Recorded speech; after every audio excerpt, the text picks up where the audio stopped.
Hi guys, मैं मोहम्मद सलमान एक बार फिर से आपका स्वागत है हमारे यूट्यूब चैनल MS लाइव में। हमारे चैनल से जुड़ने के लिए MS लाइव सब्सक्राइब करना। दोस्तों, किसी ने बड़े ही कमाल की बात कही है कि संघर्ष की रात जितनी ज्यादा अंधेरी होगी, सफलता का सूरज उतना ही तेज चमकेगा। दोस्त, आज मैं एक ऐसे स्टूडेंट के बारे में बताने जा रहा हूँ जिन्होंने अपनी घर की हालात को देखकर खुद को पढ़ाई में डुबो दिया। दोस्त, इनके पिताजी बहुत ही गरीब थे।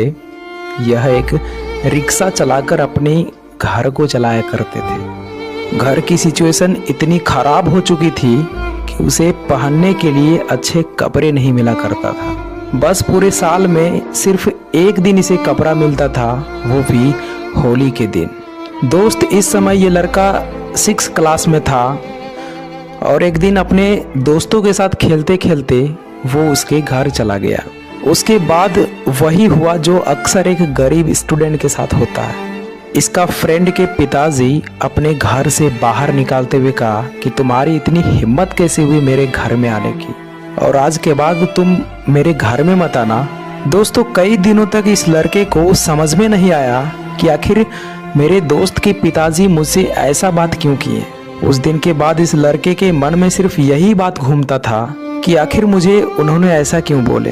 जब इस लड़के से रहा नहीं गया तो ये एक पढ़े लिखे व्यक्ति से यह अपनी बात को शेयर करता है और वो कहता है कि आखिर मुझे घर से क्यों निकाला, आप मुझे बता दीजिए।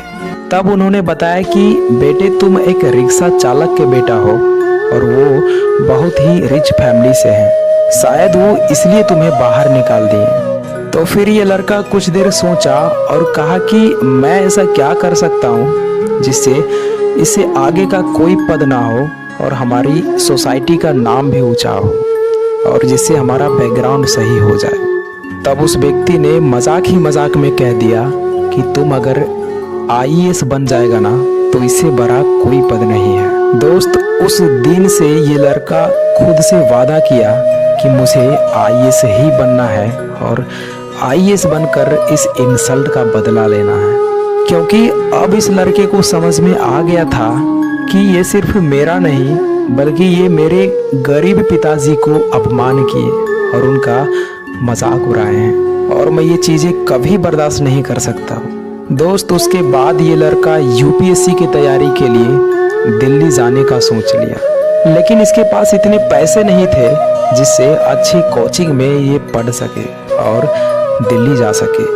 फिर इसने अपने पिताजी से कहा कि पापा, मुझे दिल्ली जाना है और मैं वादा करता हूँ कि IAS बन के ही आऊँगा, क्योंकि मेरे मन में सिर्फ वही बात घूमता है और मुझे अपने फैमिली और सोसाइटी का नाम ऊंचा करना है ताकि फिर कोई दूसरा बच्चा मेरी तरह ताना ना सुने। तो दोस्त, उसके पिताजी ने अपना पूरा ज़मीन बेच दिए और कहे कि जाओ बेटा, दिल्ली में अच्छे से पढ़ाई करना। फिर ये लड़का दिल्ली जाकर बहुत मेहनत करने लगता है, पूरी जी जान लगाकर पढ़ाई करने लगता है। लेकिन दोस्त, तैयारी के दौरान एक दिन ऐसा भी आया कि ये सिर्फ 150 रुपये में पूरा महीना सिर्फ आधे पेट खा के बिताए।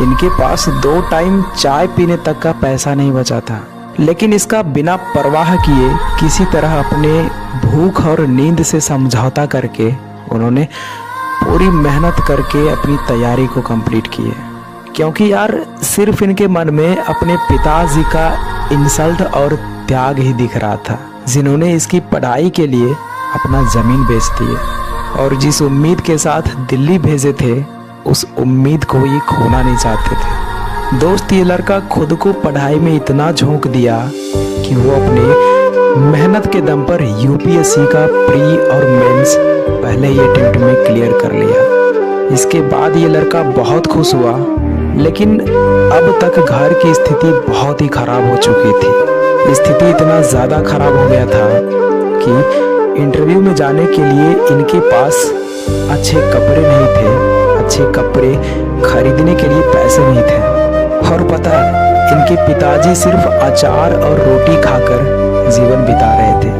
दोस्त, इंटरव्यू के समय इनकी बहन प्रेग्नेंट थी और शायद इनका अब ऑपरेशन कुछ दिनों में होना था और ये अपने ऑपरेशन के लिए कुछ पैसे जुगाड़ करके रखी हुई थी। लेकिन अपने भाई पर इतना अटूट विश्वास था कि ये आईएएस बनकर ही दिखाएगा, और वो सारा पैसा जो कि अपने इलाज के लिए रखी थी वो अपने भाई को दे दिया ताकि वो इंटरव्यू के लिए अच्छे ड्रेस और जूते खरीद सके। दोस्त, इसके बाद ये लड़का बिल्कुल रो पड़ा, लेकिन ये भी क्या करता यार, इसके पास और कोई दूसरा ऑप्शन ही नहीं था और इसने ड्रेस खरीद कर इंटरव्यू देने के लिए चला गया।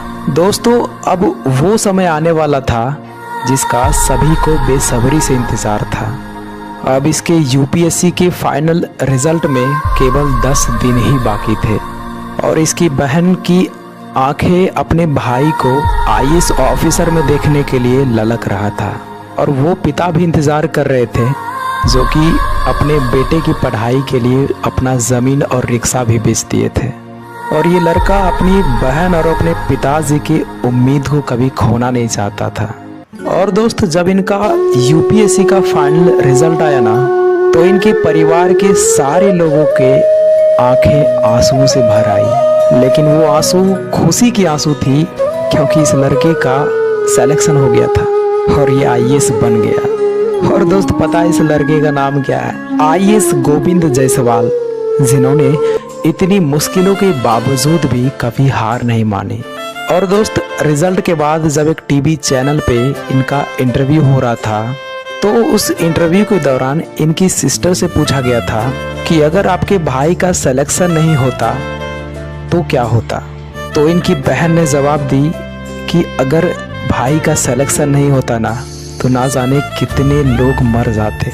दोस्त, ये बात सुनकर जितने भी ऑडियंस थे ना, सबके आंसू निकल गए।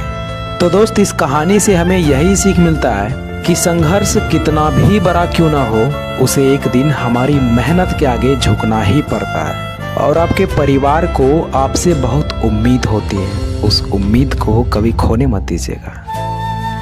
तो दोस्त, ये स्टोरी स्क्रिप्टेड नहीं बल्कि एक रियल घटना है, जिनका नाम है गोविंद जायसवाल, जो कि वाराणसी से बिलोंग करते हैं। तो आई होप ये स्टोरी आपको पसंद आया होगा, और पसंद आए तो वीडियो को लाइक और चैनल पर नए हो तो सब्सक्राइब जरूर कीजिएगा। मिलते हैं किसी अगली वीडियो में, तब तक के लिए बाय।